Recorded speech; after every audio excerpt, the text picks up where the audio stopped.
নমস্কার, আজও একটা অঙ্ক নিয়ে সংখ্যাটা বলা আছে একটি নৌকা 4 ঘন্টায় স্রোতের অনুকূলে যায় 5 কিমি। সেখানে স্রোতের প্রতিকূলে মানে স্রোতের উল্টো দিকে যায় 4 ঘন্টায় 3 কিমি। তাহলে নৌকা ও স্রোতের গতিবেগের অনুপাত কত? উত্তর 4:1। আমরা একটা শর্টকাট পদ্ধতি করেছি, কারণ বড় করে করলে প্রথমে নৌকার গতিবেগ বের করতে হবে, স্রোতের গতিবেগ বের করতে হবে, প্রতিকূলের গতিবেগ বের করতে হবে। তাই জন্য শর্টকাট করেছি কি, D1 মানে প্রথম দূরত্ব 5 কিমি, ও D2 মানে দ্বিতীয় দূরত্ব 3 কিমি। তাই নৌকার গতিবেগ ইস টু স্রোতের গতিবেগ বা স্রোতের গতিবেগ মানে কত আমরা শর্টকাট বের করেছি। প্রথম যে দূরত্ব সেটা প্লাস যোগ করলে নৌকার গতিবেগ অনুপাত বেরোবে, ও দ্বিতীয়টা করলে হবে মাইনাস 5 - 3 করে স্রোতের অনুপাত।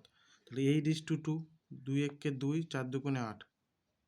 তাহলে কত হলো? 4:1। উপরেরটা হলো নৌকার, নিচেরটা হলো স্রোতে। তার উত্তর কত? 4:1 শর্টকাট পদ্ধতি। প্রথমে সময় 4 ঘন্টা, প্রতি ক্ষেত্রে সমান বলেছে, প্রতি ক্ষেত্রে একই। তাই স্থির জলের নৌকার গতিবেগ বের করবো।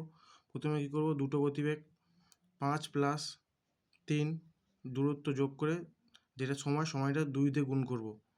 এবার স্রোতের গতিবেগ বের করলে 5 - 3 2 দিয়ে গুণ করতে হবে। 8/8, এটা করে 5 × 8, 5 আর 3 যোগ করলে 8, আর 2 আর 4 যোগ করলে 8। তাহলে 8 এটা সমান মানে ইস্টু দিতে পারো, এটা ইস্টু সমান দাও, সমান দিলে 2:8। তাহলে এই 8 কেটে যাবে, 2 × 2 4 × 2 = 8। তাহলে কি 4টা এরপরে চলে যাবে সমান, তাহলে 4:1। তাহলে কত? 4:1। এটাই উত্তর।